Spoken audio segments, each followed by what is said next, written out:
जहां से उठती है सच्ची खबर, वहीं से शुरू होता है छत्तीसगढ़ नाउ।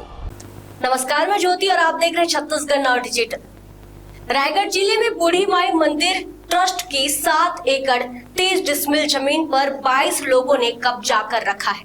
इसकी पुष्टि भी हुई, पर इसमें आज तक कोई भी कार्रवाई नहीं हुई। लगभग 2 साल पहले राजस्व विभाग ने जमीन का सीमांकन किया था, जिसमें ट्रस्ट की जमीन पर कब्जे की जानकारी सामने आई थी। रायगढ़ में सिद्धेश्वर नेत्रालय और अघरिया सदन बूढ़ी माई मंदिर ट्रस्ट की जमीन पर ही बना है। शान से और बेखौफ चल रहा है ये निजी अस्पताल और अघरिया सदन। जिला प्रशासन के सुस्त कार्य प्रणाली का एक और नायाब उदाहरण है।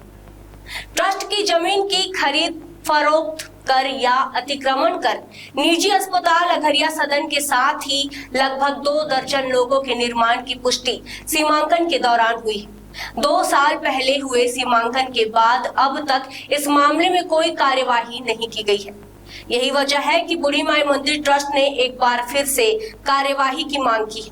बता दें कि कोतरा रोड बूढ़ी माई मंदिर ट्रस्ट की जमीन का सीमांकन 1 महीने तक चला।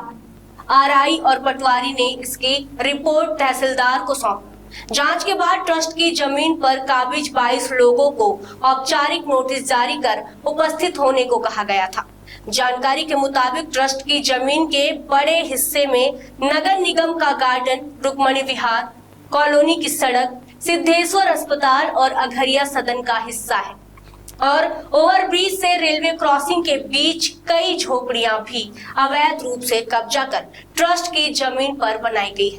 राजस्व विभाग की सीमांकन रिपोर्ट में जो जानकारी निकल कर आई, उसके मुताबिक मंदिर ट्रस्ट के पास 7 एकड़ 30 डिसमिल जमीन है, जिसमें से 22 लोगों ने कब्जा कर रखा है। 22 लोगों में निजी अस्पताल और अघरिया सदन भी शामिल है।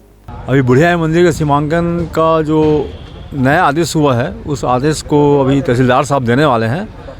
पूर्व में क्या हुआ था कि इसमें जो तत्कालीन पटवारी थे मनोहर देवान द्वारा जो बूढ़ी माई मंदिर की ज़मीन खसरा नंबर 25 पर जो रायगढ़ के प्रभावशाली लोगों ने अवैध कब्जा करके रखा है, उसमें उनका नाम देने के लिए इनकार कर दिया।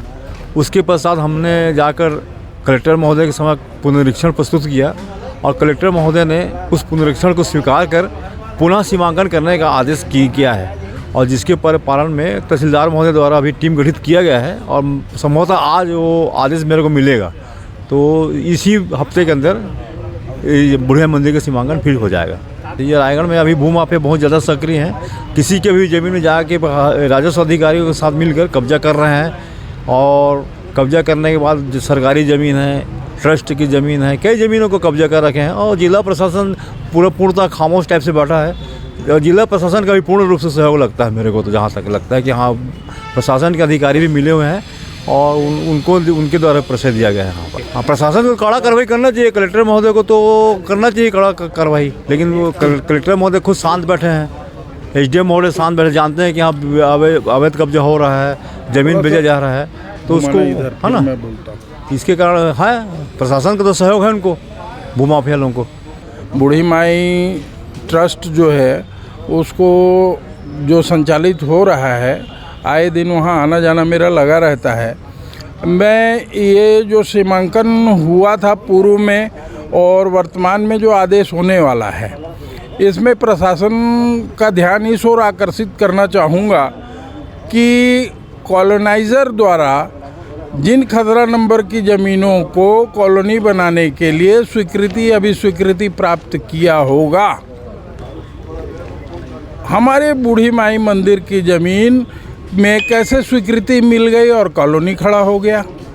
तो विचारणीय बिंदु प्रमुख रूप से यही है, जिस पर प्रशासन में जो अधिकारी बैठे हुए हैं, इनको इस ओर ध्यान देना चाहिए कि कॉलोनाइज़र का लाइसेंस लेने के लिए और प्लाटिंग किए, नक्शा बनाए, तो इन सारी चीज़ों में हमारे प्लाट को किस तरीके से समाहित किया गया है, अगर इसका निराकरण करते हैं तो ज़मीन अपने आप बाहर आ जाएगी।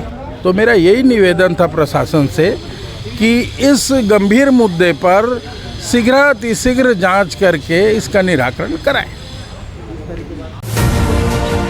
खबरें नहीं रुकेंगी, छत्तीसगढ़ नाव, हर पल आपके साथ।